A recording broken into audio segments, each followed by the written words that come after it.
Hello class 11th unit in measurements पर ये मेरा सेकंड लेक्चर है। अपने प्रीवियस लेक्चर में मैंने आपको फिजिकल क्वांटिटीज क्या होती हैं ये बताया था। आपको याद होगा कि हमने फिजिकल क्वांटिटी को डिफाइन किया था। उनके टाइप्स बताते कि दो तरह की फिजिकल क्वांटिटीज होती हैं, एक फंडामेंटल एंड डिराइव्ड। हमने डिस्कस किया था कि किसी फिजिकल क्वांटिटी को मेजर करने के लिए दो चीज़ों की जरूरत पड़ती है, न्यूमेरिकल वैल्यू एन और इसकी यूनिट एन यू। और इसीलिए हम बोलते हैं कि किसी भी फिजिकल क्वांटिटी का कंप्लीट एक्सप्रेशन जो होता है वो एन यू होता है। फिजिकल क्वांटिटी की जो यूनिट होती है उसको डिफाइन किया था हमने कि किस तरह से हमने फिजिकल क्वांटिटीज को यूनिट को बनाया। आपको याद होना चाहिए, हम लोगों ने पिछली क्लास में पिछले लेक्चर में मैंने आपको बताया था कि किसी भी फिजिकल क्वांटिटी की यूनिट उसका एक स्टैंडर्ड रेफरेंस होती है। हम किसी भी क्वांटिटी का एक डेफिनेट अमाउंट लेते हैं, उसको एक डेफिनेट नाम देते हैं और फिर उसको एक स्टैंडर्ड रेफरेंस की तरह यूज करना चालू कर देते हैं। मैंने आपको ये भी बताया था कि फिजिकल क्वांटिटी की कुछ कैरेक्टरिस्टिक्स होते हैं, कुछ खासियत और कुछ प्रॉपर्टीज में होती हैं और उन 2 3 4 प्रॉपर्टीज मैंने आपको लिखाई थी। अगर आपको याद हो कि यूनिट वेल डिफाइंड होना चाहिए, it should be neither too large not too small as compare to the quantity. Number 3 property थी कि unit should not be affected by time and places. And property number 4 थी कि unit should be reproducible. तो हमने पिछली class में यहाँ तक पढ़ लिया था। यूनिट्स के बनने के बाद जब इंसान ने ह्यूमंस लोगों ने यूनिट को समझ लिया, तो यूनिट्स के बनने के बाद डिफरेंट डिफरेंट कंट्रीज के लोगों ने अपने अपने सिस्टम डेवलप कर लिए, सिस्टम्स ऑफ यूनिट को डेवलप कर लिया। जस्ट लाइक कि जैसे डिफरेंट कंट्रीज की लैंग्वेजेस डिफरेंट हैं, उसी तरह से सभी डिफरेंट कंट्रीज के लोगों ने अपने अपने सिस्टम प्रोड्यूस किए। पर जब वर्ल्ड ग्लोबलाइज हुआ और डिफरेंट कंट्रीज के लोग एक दूसरे से मिलने लगे, आपस में कम्युनिकेट करने लगे, तो उनके सिस्टम्स ऑफ यूनिट जो है वो कंपेयर होने लगे। और जब वो कंपेयर होने लगे तो वर्ल्ड में जो बेस्ट सिस्टम थे वो आजकल लोग यूज करते हैं और बाकी सिस्टम धीरे धीरे डिसअपीयर हो गए। तो आज हम पढ़ने वाले हैं सिस्टम्स ऑफ यूनिट्स के बारे में। प्लीज आप देखिए, हेडिंग डालिए सिस्टम्स ऑफ यूनिट्स। जैसे कि मैं बता रहा था आपको कि लैंग्वेजेस की तरह किसी जमाने में दुनिया में बहुत सारे सिस्टम ऑफ यूनिट्स रहे, पर जब वो कंपेयर हुए आपस में, लोगों ने कंपेयर करना शुरू किया, तो 3 सिस्टम ऐसे थे जो वर्ल्ड क्लास माने गए, मोस्ट ऑथेंटिक माने गए, मोस्ट रिलायबल माने गए, मोस्ट ट्रस्टेबल माने गए और लोगों ने उस पर भरोसा किया, यकीन किया कि हाँ ये 3 सिस्टम जो हैं वो सच में इंटरनेशनल लेवल के हैं और बहुत उम्दा हैं, बहुत बेहतरीन हैं। तो जो बाकी के सिस्टम थे वो शायद उनमें छोटी मोटी गड़बड़ियां थी, कॉन्सिक्वेंटली धीरे धीरे वो खत्म हो गए। तो जो 3 सिस्टम थे, शायद अपने नाम सुना भी हो, वो थे सीजे सिस्टम, एप्पे सिस्टम और एमके सिस्टम। तो हम लोग स्टार्ट करें। Please writing system of unit लिखिए और आप सकते हैं द फॉलोइंग्स आर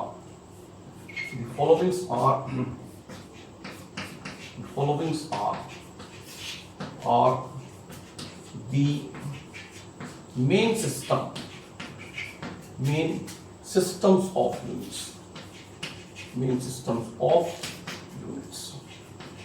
और वो 3 systems में number 1 is CGS system. CG system. तो आप देखोगे कि एक्चुअली जो 3 सिस्टम दिए CGS की जो लिखा हुआ है इसमें, ये पहले 3 फंडामेंटल क्वांटिटीज की यूनिट है। C for centimetre, G for gram and S for second. C for centimetre, G for gram and S for second. Number 2 system था FPS system. The second system is FPS system. FPS system. FPS system में पहला F for foot है बेटा, foot.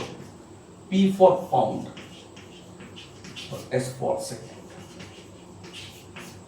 और third system जो है वो था MK system. MKS system. M for meter, M for meter, K for kilogram, K for kilogram, and S for second. ये 3 सिस्टम जो थे वो वर्ल्ड क्लास थे, मोस्ट ऑथेंटिक थे। सारी दुनिया के लोगों ने बोला कि हाँ ये सबसे पहले 3 अच्छे बेस्ट 3 सिस्टम्स हैं। बाद में एमके सिस्टम जो कि ऑलरेडी बहुत अच्छा था, वर्ल्ड क्लास था, इसको और इम्प्रोवाइज किया गया, इसमें कुछ और करेक्शंस किए गए, छोटी मोटी इसमें अच्छी चीज़ें डाली गई और उसके बाद एक और सिस्टम बनाया गया जिसको कहते हैं लोग एसआई सिस्टम। एसआई सिस्टम मतलब होता है international standard system. International international standard system, international standard system. तो एसआई सिस्टम कोई नया सिस्टम नहीं था, ये एमके सिस्टम का ही एक इम्प्रूव्ड वर्जन था, नया वर्जन था, उसका एडिटेड वर्जन था। एमके सिस्टम जो ऑलरेडी वर्ल्ड क्लास सिस्टम था उसमें थोड़े से करेक्शंस किए गए और उसमें कुछ नई चीजें डाली गई और उसको एसआई सिस्टम कहा गया। कई लोगों को लगता होगा कि एसआई के साथ इंटरनेशनल स्टैंडर्ड सिस्टम में तो इसको आईएस होना चाहिए। तो दरअसल इसका नाम जो है फ्रांस में पड़ा, फ्रांस की कैपिटल पेरिस में पड़ा था और फ्रेंच में उसको कहा गया था international standard international standard DE international, जिसको इंग्लिश में हम लोग इंटरनेशनल स्टैंडर्ड सिस्टम बोल सकते हैं। तो प्लीज इसको नोट करें, फिर हम लोग आगे बढ़ते हैं।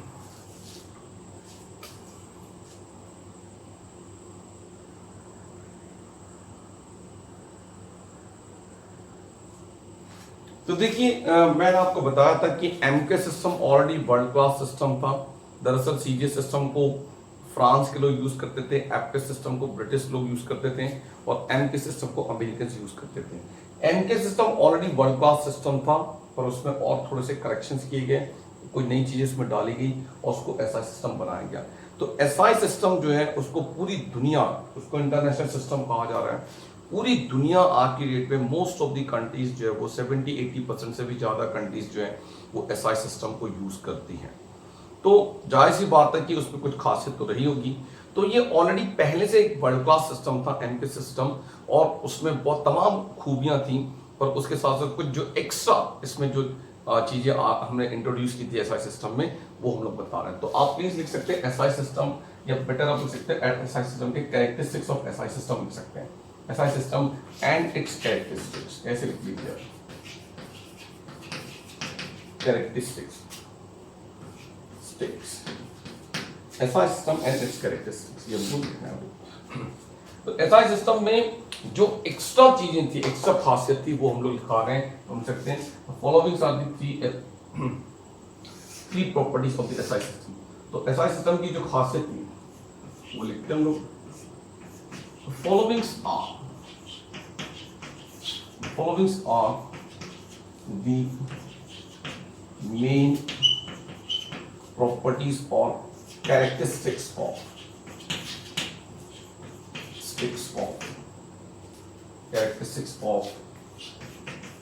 SI system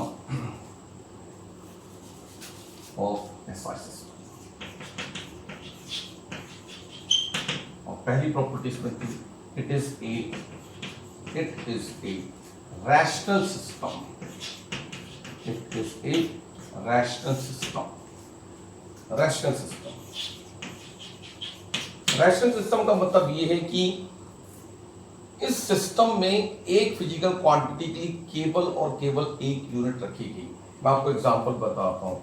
जैसे मान लीजिए कि आपको लिखना, जैसे सुनिए ध्यान से, कि जैसे एनर्जी है, एनर्जी की एक यूनिट होती है, सुना आपने, जूल। एक यूनिट होती है बेटा अर्थ। हीट एनर्जी का एक फॉर्म है और हीट हम मेजर करते हैं कैलोरी में। एनर्जी की एक यूनिट होती है kilowatt hour, electrical energy को मेजर करते हैं, और एक यूनिट होती है इसकी इलेक्ट्रॉन वोल्ट। ऐसी सिस्टम। इसी तरह से जैसे हम लोग बोल सकते हैं मास की बात करें हम लोग, तो आप जैसे बोलते हैं मास की यूनिट एक होती है ग्राम, एक होती है किलोग्राम, एक होती है पाउंड होती है बेटा, और एक होती है मीट्रिक टन होती है एक यूनिट इसकी मीट्रिक टन, और हम बोल सकते हैं क्विंटल, और भी यूनिट है। एसआई सिस्टम में कहा गया कि एक फिजिकल क्वांटिटी के लिए आपके पास सिर्फ और सिर्फ एक यूनिट होना चाहिए, और आज की डेट में ये सब बंद कर दिया गया। किसी भी तरह की एनर्जी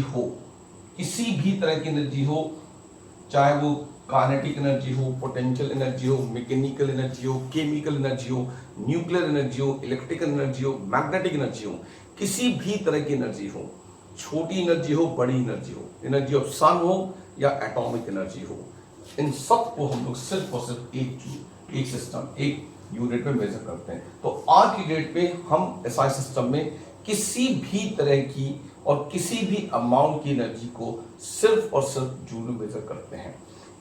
ये बात सभी लोगों को बहुत पसंद आई क्योंकि इससे हमारे जो बच्चों का जो स्टूडेंट्स होते हैं उनको उनका काम काफ़ी घट गया, क्योंकि अब उनको एक क्वांटिटी की अलग अलग यूनिट याद करने की ज़रूरत नहीं थी।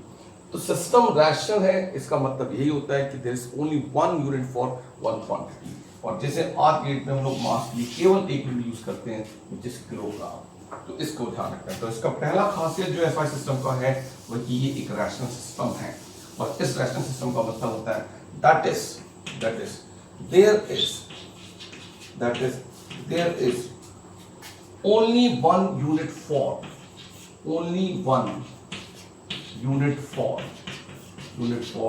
one physical quantity or one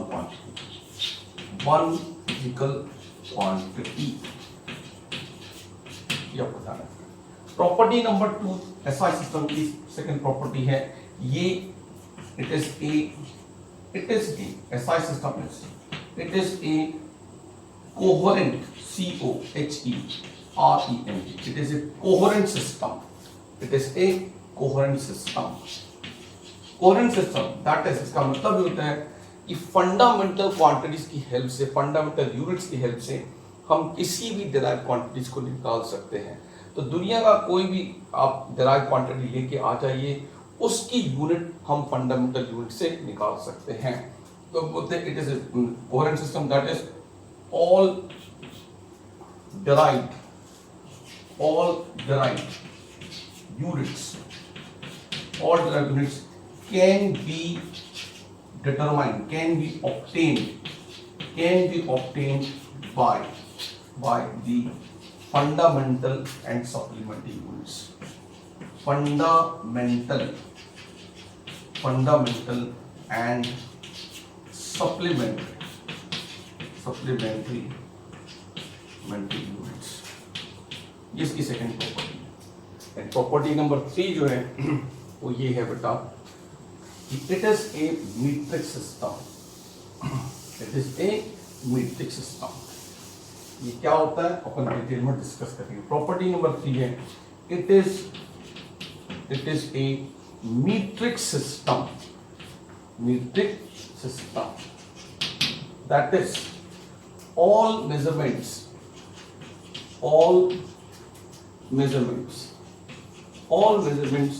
are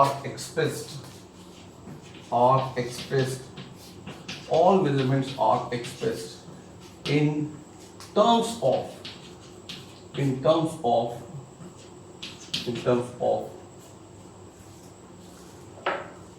measurement की कम करके in scientific notation standard form जिसको कहते हैं वो बताते हैं। साइंटिफिक नोटेशन क्या होता है मैं आपको बताता हूँ, प्लीज इसको लिखिए फिर मैं आगे बताता हूँ साइंटिफिक नोटेशन।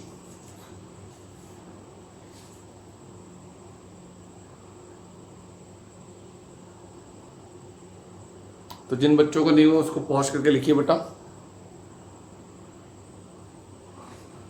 देखिए साइंटिफिक नोटेशन जो है आपको सीखना चाहिए बच्चों को। आप में से हो सकता है कुछ लोगों को मालूम हो, तो मैं आपको साइंटिफिक नोटेशन के कुछ एग्जांपल्स दिखाता हूँ। हम लोग किसी भी क्वांटिटी की मेजरमेंट को एक बहुत ही खास फॉर्म में एक्सप्रेस करते हैं जिसको साइंटिफिक नोटेशन या स्टैंडर्ड फॉर्म कहा जाता है। आपने क्लास 10 तक जो सुना होगा उनमें से मैं एक आध एग्जाम्पल मैं कोशिश करता हूँ कि ऐसे एग्जाम्पल जो बताऊं जो आपको मालूम हो शायद। Number 1 is Avogadro number. Avogadro number का सिंबल होता है Na, N for number, A for Avogadro, जिसकी वैल्यू होती है 6.023 into 10⁻23 पर मोल। ये आपने शायद सुना हो, बेटा ध्यान रखना। इसकी सबसे बड़ी जो आप इसका एक खास फॉर्म है जिसको आपको देखना है कि वो इस तरह से लिखा होगा कि ये जो नंबर है इसमें डेसिमल आफ्टर 1 डिजिट आया है। ध्यान रखना बेटा, इसमें डेसिमल आफ्टर 1 डिजिट आया। ध्यान रखना, ये आपको याद रखना चाहिए। इंटू 10 समथिंग, 10 की कुछ पावर दी है, ध्यान रखना, इंटू 10 समथिंग ऐसा है ये फॉर्म। तो आपको ध्यान रखना है कि देखिए ये जो नंबर है बेटा एवोगैड्रो नंबर जो है वो इसको इस तरह से भी तो लिखा जा सकता था 60.23 इंटू 10⁻22। और आप देखोगे ऐसा नंबर कभी नहीं दिखता है। तो आपको ध्यान रखना है, धीरे आपको पहचानना है कि ये नंबर, ये जो है पूरा वर्ल्ड, एंटायर वर्ल्ड जो इस फॉर्म को यूज करता है। और किसी भी मेजरमेंट्स को हम लोग, या किसी भी नंबर को, किसी भी कांस्टेंट को, स्टैंडर्ड नंबर्स को हम लोग इस तरह से एक्सप्रेस करते हैं कि हमारे पास एक नंबर होता है जिसमें डेसिमल आफ्टर 1 डिजिट आता है इंटू 10 समथिंग होता है, 10 की कुछ पावर होती है, पॉजिटिव है, नेगेटिव, राइट। तो मैं आपको ये आपको ध्यान रखना है कि एक आध कोई दूसरा एग्जांपल बता सकता हूँ। जैसे कि सिंपल से एग्जांपल में बता देता हूँ, mass of electron, mass of electron, mass of electron, mass of electron जो है उसका सिंबल होता है mp, राइट। और इसको हम एक्सप्रेस करते हैं, मास ऑफ इलेक्ट्रॉन होता है हमारे पास की वैल्यू होती है 9.1 इंटू 10⁻31 किलोग्राम। ज्यादा एग्जांपल्स मैं नहीं बता रहा हूं ताकि आपको ज्यादा दिक्कत ना हो, बहुत ज्यादा नहीं लिखने। आपको ध्यान रखना है बच्चे लोग कि डेसिमल आफ्टर 1 डिजिट होता है इंटू 10 की पावर समथिंग होती है, इसे कहते हैं लोग साइंटिफिक नोटेशन। एक और आप चाहो लिख सकते हो, शायद आपने सुना हो, universal, universal gravitational, universal gravitational constant, universal gravitational constant. और ये लिखते हैं लोग capital G is equal to 6.67 into 10 की पावर -11 न्यूटन मीटर स्क्वायर पर किलोग्राम स्क्वायर। ये आपको बनेगा, इसको नोट कीजिए। तो एसआई सिस्टम की खासियत है, ये भी खासियत है कि इसमें सभी मेजरमेंट्स को, छोटे से छोटे मेजरमेंट और बड़े से बड़े मेजरमेंट को हम लोग हमेशा साइंटिफिक नोटेशन में एक्सप्रेस करते हैं। ये आपको ध्यान रखना है। तो आपको अब से ध्यान रखना पड़ेगा, क्लास 11 में बच्चे लोग आ गए हैं, कि कोई भी नंबर अगर आपके पास कोई रिजल्ट आता है या आप कभी कोई न्यूमेरिकल क्वेश्चन करते हैं और अगर आपका आंसर आ जाए कुछ और वो साइंटिफिक नोटेशन में नहीं है, तो आपको उसको साइंटिफिक नोटेशन में कन्वर्ट करना है। इसकी हालांकि धीरे धीरे आदत हो जाएगी, कि इसको नोट करें, फिर हम लोग आगे बताते हैं। जिन बच्चों को नहीं हुआ वो लोग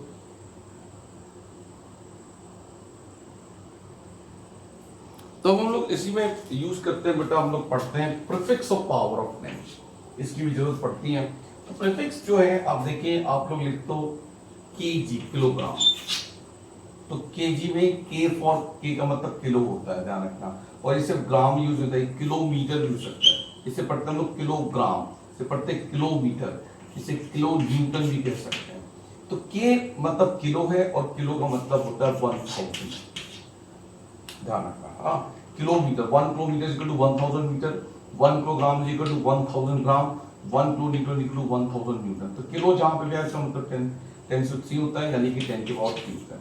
तो आप लोग जैसे पढ़ते हैं, अगर आपको याद हो, मिलीमीटर, सेंटीमीटर ऐसे पढ़ते हैं आप लोग।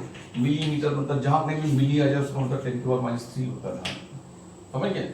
और इसे मिलीमीटर नहीं, मिलीग्राम भी हो सकता है, मिली जूल भी हो सकता है। ये जो सेंटी लिखा हुआ है, सेंटीमीटर जिसको पढ़ते तो सेंटी का मतलब 10 की पावर -2 होता है बेटा। तो इनको हमको याद करना है, इनको हमको समझना है, इनको अच्छे से सीखना है, ध्यान रखना। तो प्रीफिक्स ऑफ पावर 10 जो है वो हम लोग आप टेबल बना सकते हैं, और वो टेबल ऐसे होगी। हेडिंग लिखिए प्लीज, प्रीफिक्स ऑफ पावर 10।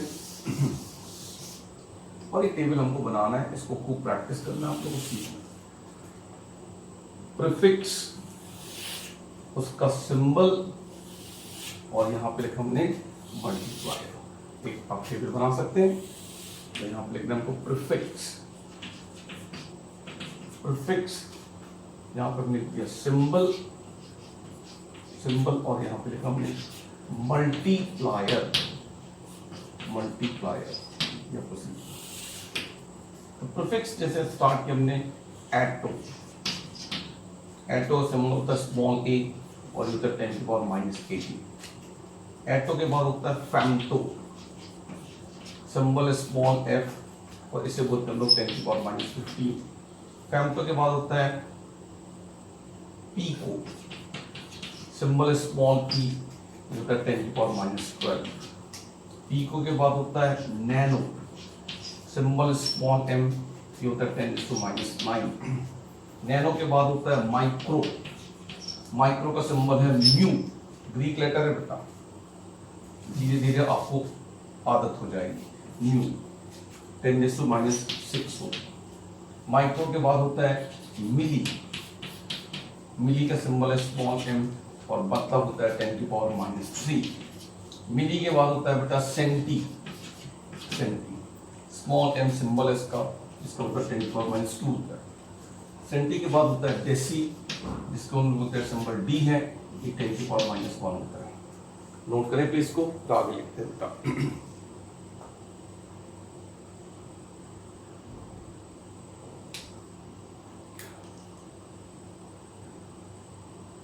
हो गया सबका? जल्दी फटाफट लिखो बेटे लोग, और जिन बच्चों का नहीं हुआ है वो लोग वीडियो को पॉज करके लिखिए। डेसी के बाद होता है डी का, इसी के आगे कंटिन्यू करना है, टेबल को आगे बढ़ाइए आप लोग। डेसी डी का सिंबल होता है DA और ये होता है 10 की पावर +1। डी का के बाद होता है हेक्टो,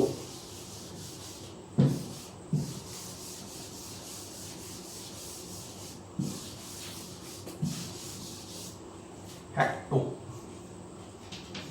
हेक्टो का सिंबल है H, जो होता है 10⁻²। हेक्टो 10। हेक्टो के बाद होता है किलो, सिंबल स्मॉल k, ये होता है 10⁻3। किलो के बाद होता है मेगा, मेगा का सिंबल है कैपिटल M, ये 10�6 होता है। मेगा के बाद होता है giga, giga is capital G, 10�9। Giga के बाद होता है टेरा, टेरा का सिंबल है कैपिटल T, जो 10⁻12 होता है। टेरा के बाद होता है PETA, PETA symbol is capital P, 10⁻15। और टेरा पेटा के बाद होता है एक्सा, जो होता है कैपिटल E, विच इज 10⁻+18। तो प्लीज इसको नोट करें, फिर हम लोग डिस्कस करते हैं। ये सब चीज़ें बड़ी इंपॉर्टेंट हैं, इन सब चीज़ों को खूब यूज़ करना है बच्चे लोग, ताकि आपकी मैथमेटिकल चीज़ें स्ट्रॉन्ग रहे और आपको यूनिट एंड डायमेंशन के बारे में अच्छे से बने। तो एसआई सिस्टम की 3 प्रॉपर्टीज हमने पढ़ ली हैं, और वो 3 प्रॉपर्टीज हैं कि ये रैशनल सिस्टम है, यानी कि इसमें इस सिस्टम में एक फिजिकल क्वांटिटी केवल एक यूनिट है। नंबर 2, ये कोहेरेंट सिस्टम है, that is all derived units can be obtained determined with the help of fundamental and supplementary units. And number 3 system, third property is it is a metric system, यानी all measurements are expressed in terms of scientific notation. और फिर मैंने आपको बता दिया कि 10 की जो पावर है उनको किस तरह से हम लोग रीड करते हैं, ध्यान रखना, प्लीज नोट कीजिए। तो इनके एक छोटे मोटे अगर एग्जाम्पल्स आपको लिखना है तो हम बता सकते हैं। जैसे मान लीजिए कि कहीं पे लिखा है 5 किलोमीटर, तो इसका मतलब होता है ये लिखा हुआ 5, तो ठीक है 5 किलो मीन्स होता है 10 की पावर 3, आप चेक कर सकते तो हो जाएगा 10 मीटर, इस तरह से लिखना है हमको। अगर मान लीजिए कहीं पर लिखा हो 5 सेंटीमीटर लिखा हो बेटा, तो आप इसके लिए 5 × 10 की पावर 2 मीटर, ऐसा सिस्टम में। अगर कहीं पर लिखा हुआ है 5 micrometre, mu for micro, M for metre, तो इसका मतलब होगा 5 और माइक्रो का मतलब 10 की पावर -6 मीटर है। और अगर मान लीजिए कहीं पर लिखा हो 5 कैपिटल G स्मॉल m, ऐसा लिखा हो, तो उसका मतलब होता है 5, अच्छा आप GB लिख लो, 5 GB गीगाबाइट, तो 5 G फॉर गीगा, यानी कि 10 की पावर गीगा मीन्स कितना होगा 10�9, और B का मतलब 5 होगा। आई होप समझ लोगे। और एक एग्जांपल लिख लो, मान लीजिए 5th में कहीं पे लिखा हुआ है 6 मेगावाट, ऐसा लिखा हो, पावर जो है 6, तो होगा 6 मेगा मीन्स 10⁶, और W for what. I hope समझ लोगे आप। ये सब चीजें बहुत इंपॉर्टेंट हैं और आपको खूब यूज करनी है, प्लीज नोट करें फटाफट, फिर हम लोग आगे डिस्कस करते हैं।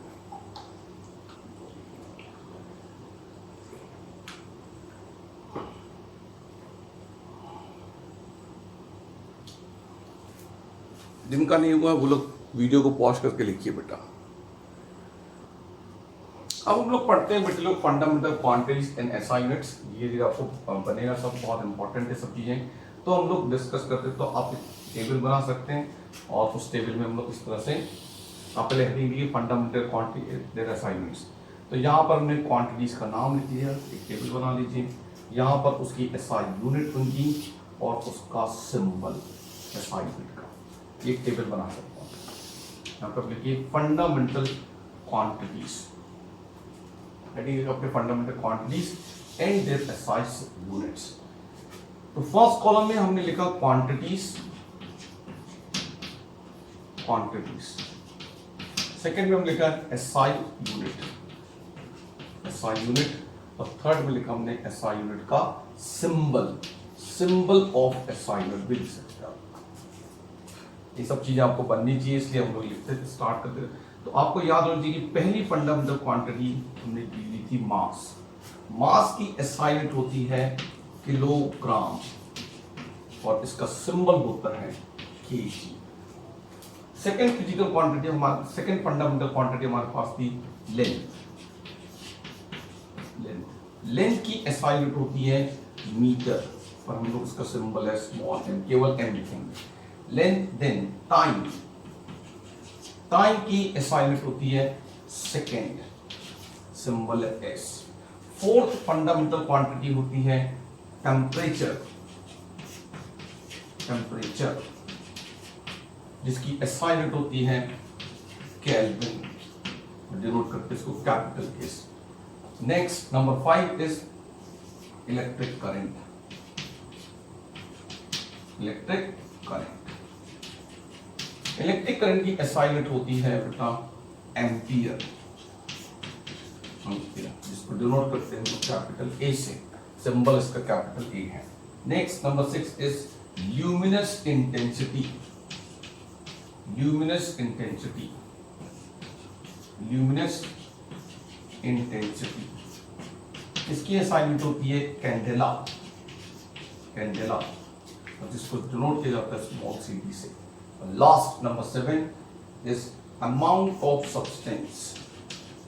Seventh fundamental quantity is amount of substance, amount of substance. इसकी एसआई यूनिट होती है MOL, मोल। पर जब लोग सिंबल लिखते तो ई नहीं लिखते, उसमें सिर्फ हम MOL लिखते हैं, प्लीज नोट करें।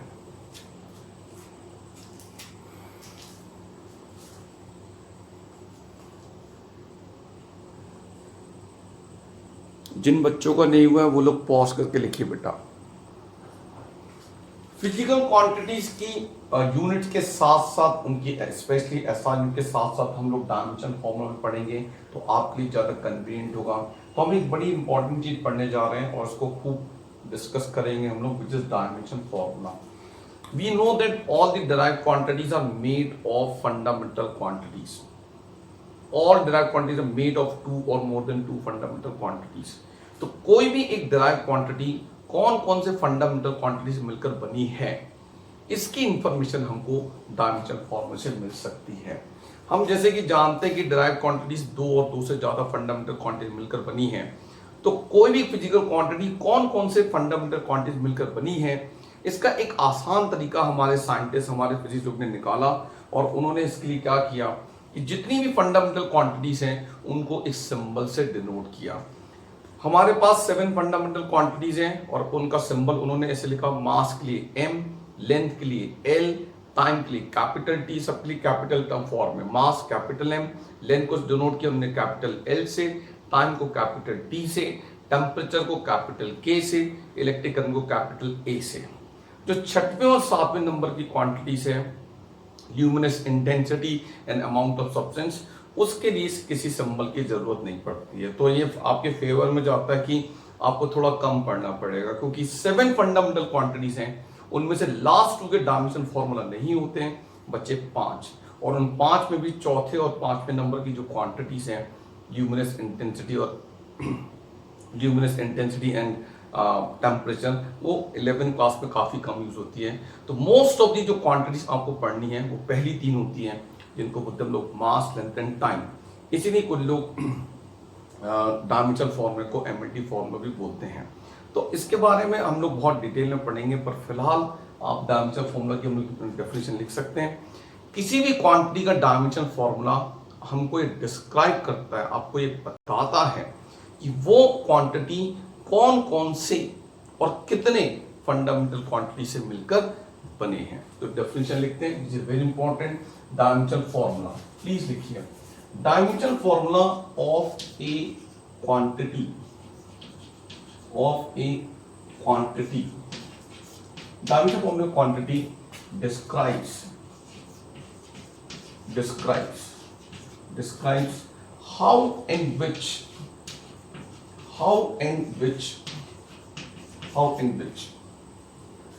fundamental quantities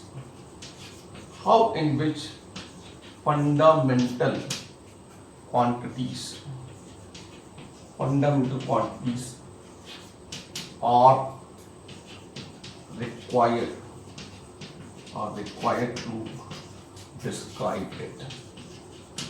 to describe it. ये डेफिनेशन है फंडामेंटल क्वांटिटी। और फंडामेंटल जो डायमेंशनल फॉर्मूला है और उसके ग्राउंड पर हमने तमाम प्रकार की जो क्वांटिटीज है उनको 4 कैटेगरी बनाई उनकी, और आप लिख सकते हैं on the basis of dimensional formula. तो हम लिख सकते हैं there are 4 types of quantities, और ये क्लासिफिकेशन डायमेंशनल फॉर्मूला के बेसिस पे है ध्यान रखना। There are 4 types of quantities. वो क्वांटिटीज हैं। नंबर 1, तो पहला नंबर है बेटा डायमेंशनलेस कांस्टेंट। डायमेंशनलेस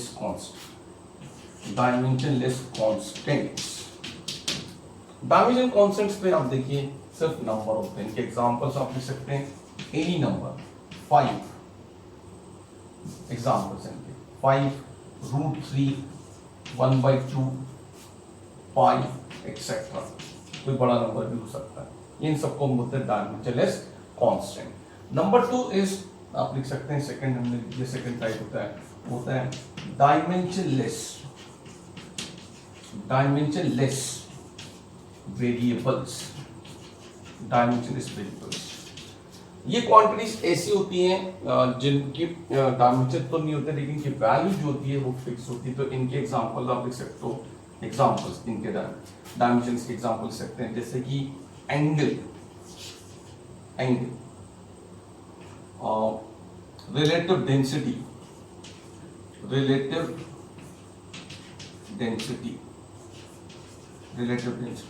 स्ट्रेन, ये इनकी सबके एग्जांपल्स हैं, आप ये लिख सकते हो।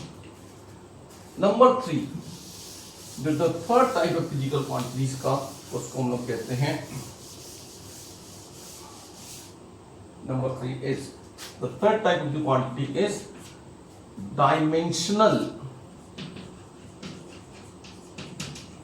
Dimensional constants. ये कांस्टेंट्स तो हैं लेकिन इनके डायमेंशंस होते हैं, और इनके एक दो एग्जांपल बता सकता हूं मैं, जैसे कि नंबर 1 इज यूनिवर्सल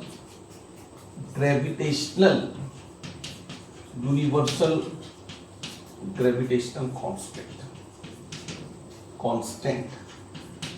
सिंबल है इसका कैपिटल G, उसको डिनोट करते हैं 6.67 into 10⁻11 न्यूटन मीटर स्क्वायर पर किलोग्राम स्क्वायर। ये इसका एग्जाम्पल स्क्वायर। एक और एग्जाम्पल लिख लेते हैं हम चाहें तो। नंबर 2 इज प्लैंक्स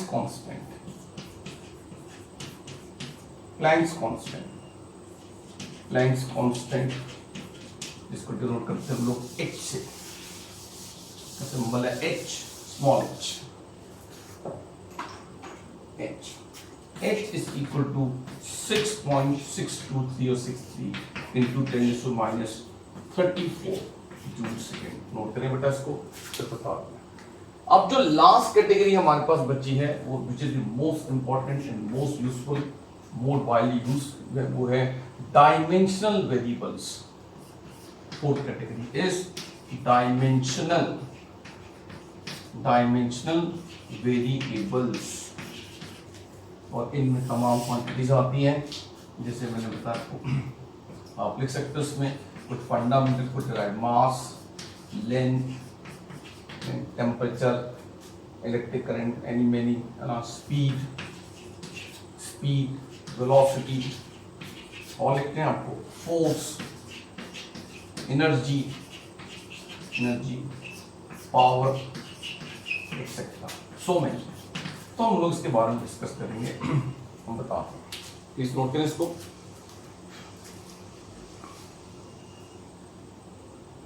और जिन बच्चों का नहीं हुआ इसको पॉज करके लिखिए भाई।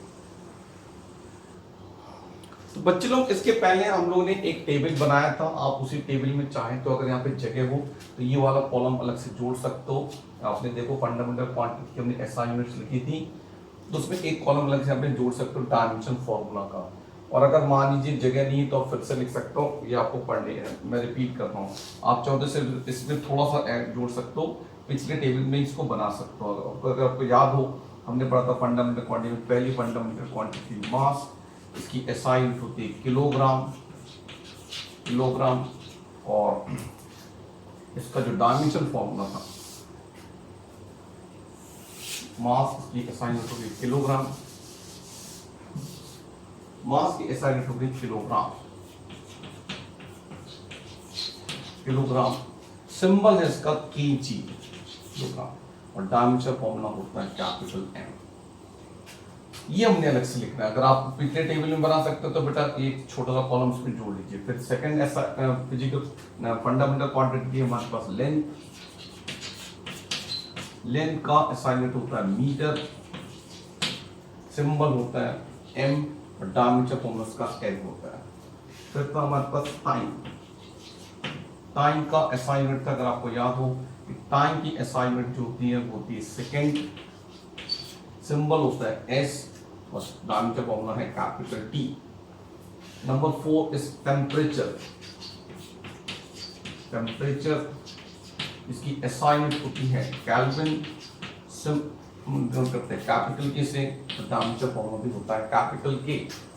नेक्स्ट क्वांटिटी है इलेक्ट्रिक करंट, इलेक्ट्रिक करंट की SI यूनिट होती है एम्पियर, इसका सिंबल है कैपिटल A, और डायमीटर फॉर्मूला भी कैपिटल A होता है। फिर हमने बताया था ल्यूमिनस इंटेंसिटी,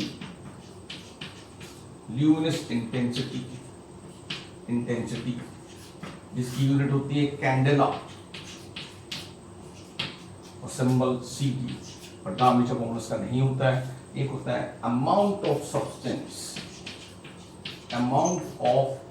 सब्सटेंस, जिसकी यूनिट होती है मोल, MOLE, सिंबल में लिखा था हमने, ई नहीं लिखते, MOL, डायमीटर फॉर्मूला मिलता है। तो आप चाहते हैं इससे एक्स्ट्रा जोड़ सकते हैं, तो इस नोट करें इसको, और बाकी हम लोग बहुत इसमें ज़्यादा हो जाएगा।